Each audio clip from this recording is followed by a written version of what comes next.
Hi, it's Steve. Today we'd like to show you how to change the ice door seal on your refrigerator. It's a really easy job. Let me show you how we do it. Now to do this repair, we will need to access the whole dispenser area here. So the first thing we'll want to do is to disconnect power to the refrigerator.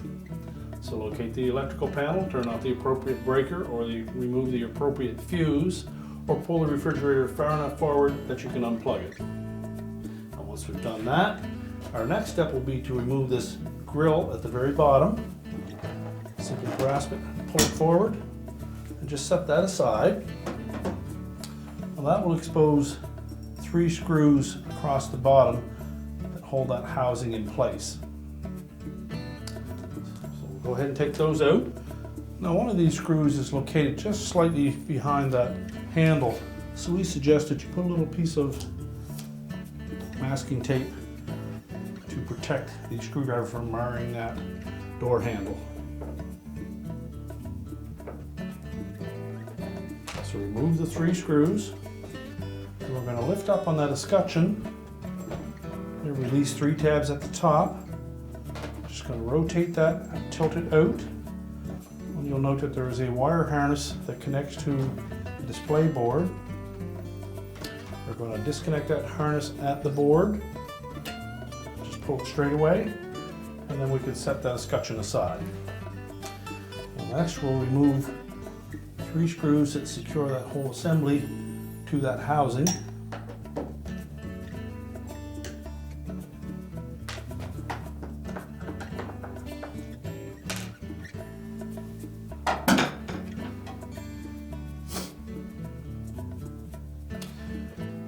Now we'll tilt that just slightly forward.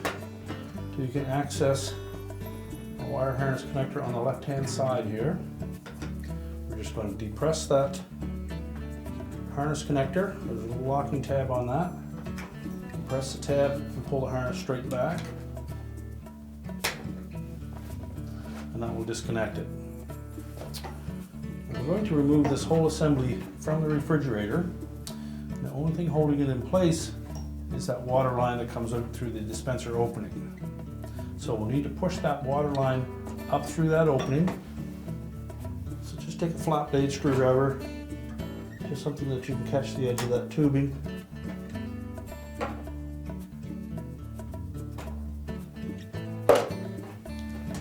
And push that up enough that you can tilt it out far enough. You may be able to grasp it from behind and pull it out of the opening. At this point, you can lift that whole assembly out. And now we'll set that on a suitable work surface where we can change out the part. Now next we're going to remove these 2 retaining straps on either end of those hinge pins.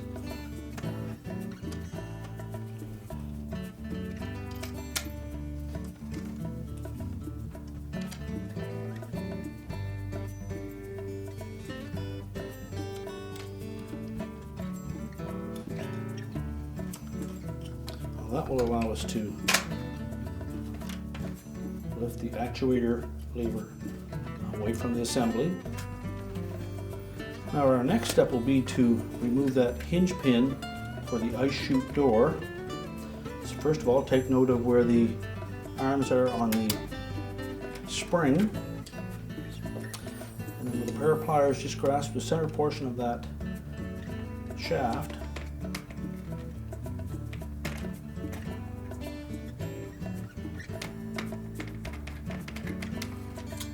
Push a portion of it through on that side.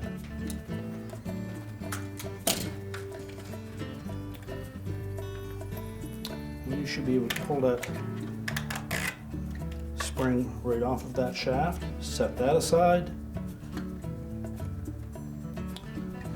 And then lift the ice chute door off of that shaft as well. So next we're going to remove this center plug. Simply pop that out of the housing, then you can peel off the old door seal and discard it. We'll take the new seal and we're going to place that through the door chute. Make sure that lip extrudes all the way through. And we'll take that plug, we're going to line up one of the tabs, hold it firmly in place, and then with a small flat blade screwdriver, we'll just gently lift up on the gasket or seal so that we can force the other tabs into place. So just be careful not to damage that seal. Just lift up on it enough that you can cover that tab.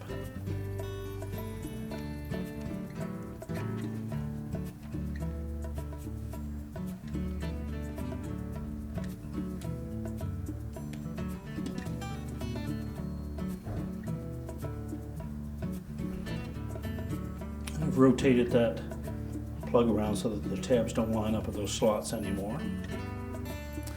And now we're ready to put that assembly back together. So we'll begin by sliding the gear end of that door chute onto that shaft.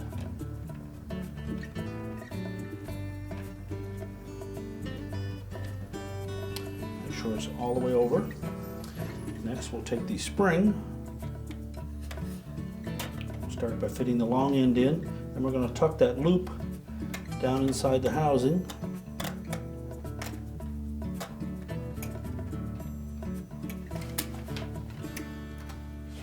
Now we're ready to push that shaft all the way over to engage the other hinge pin.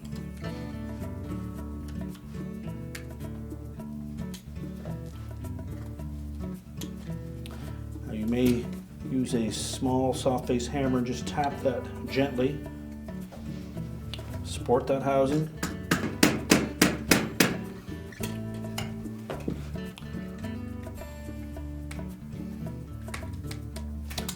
Sure we engage that spring.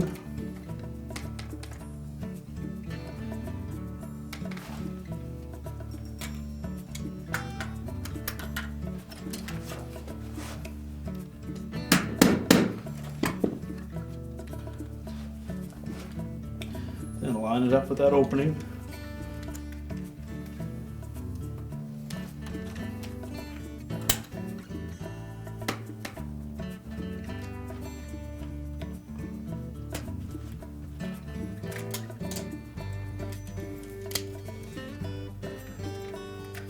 And then carefully squeeze it into the receptor on the opposite side.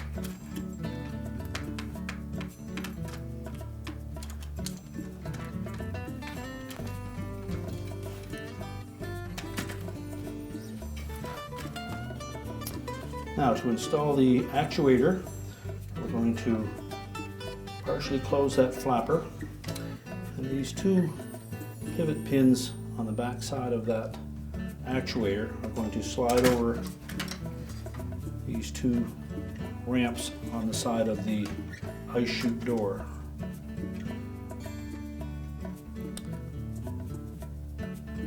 Then position the pivot pins on that ice door actuator into the two slotted receptors and hold it in place.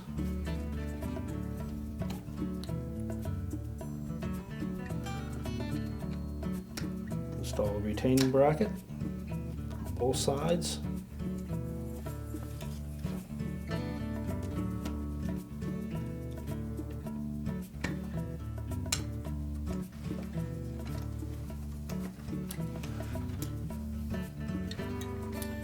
Make sure that those pins are set down into the recessed area.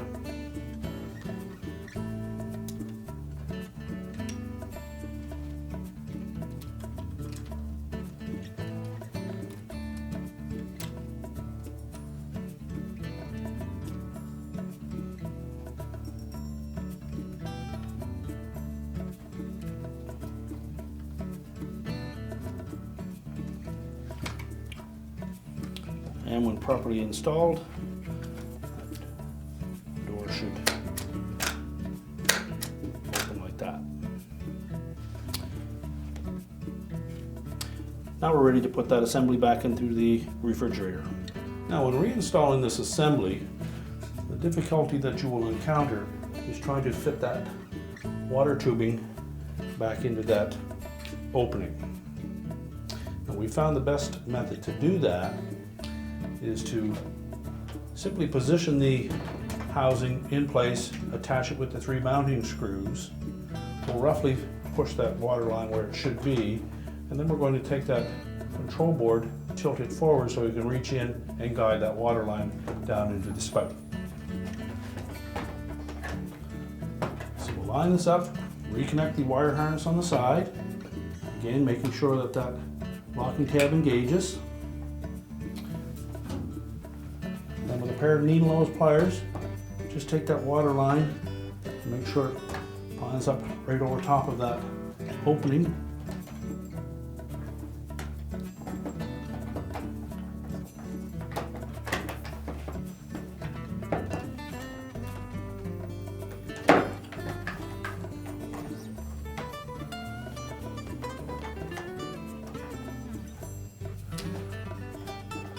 Position that housing in place,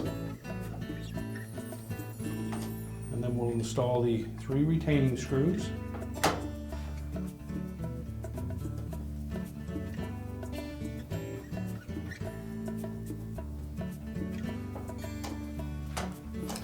Make sure that assembly is seated firmly and don't use the screws to pull it into place.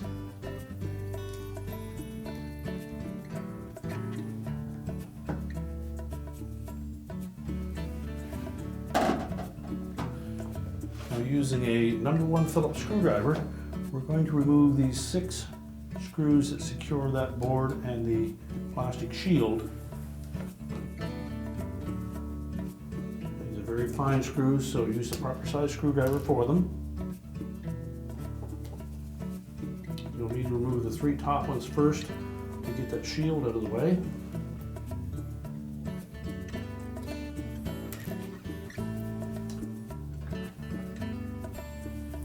And you'll also want to make sure that you ground yourself so that you don't induce any static electricity onto that board. Now with the 3 top screws removed, you can lift that shield away, just set that aside, and then carefully remove the 3 bottom ones.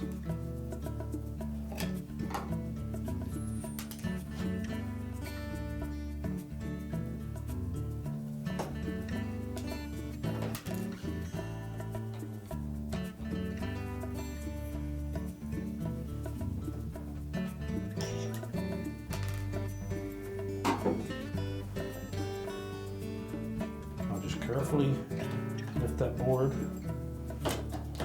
away from the housing.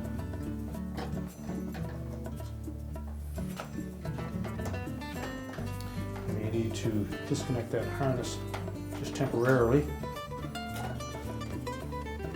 then lower that board down out of the way. Now we can access that tubing and line it up with the opening in the bottom. So again, using a pair of needle nose pliers, just gently grasp that tubing. We don't want to pinch it, just to hold it enough that you can guide it. We're going to push that down into that opening until it's just flush with the bottom.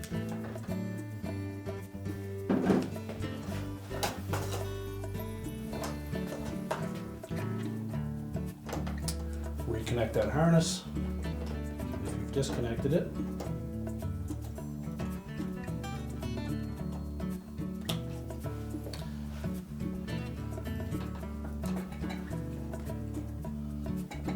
Set that board into position. And again, it should lay flush against that housing. And then we'll install the 3 screws across the bottom. Now with the 3 bottom screws secure, we're ready to put the shield in and the top screws. The easiest way to do this is to put one of the screws through the hole in that shield first. And if you've damaged that shield, just take some heavy cellophane tape and form a new edge on it.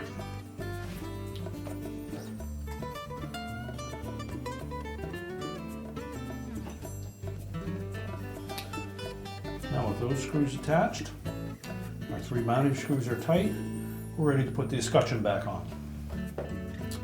We'll begin by attaching the wire harness Now, if you look carefully at that wire harness, you'll note that there's a locating tab in the center on one side that will match with a opening in that connector on the board. So carefully line that up.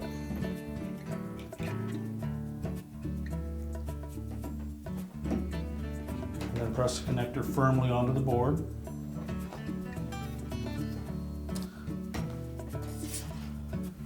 Then we'll line up the 3 tabs on the back side of that escutcheon with these 3 rectangular openings in the front panel.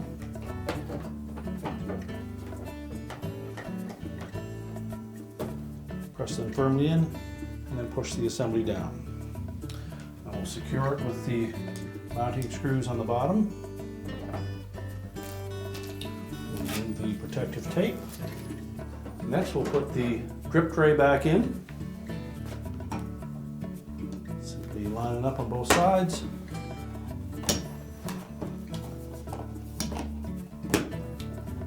Press it firmly into place. We're ready to reconnect the power, and your repair is complete.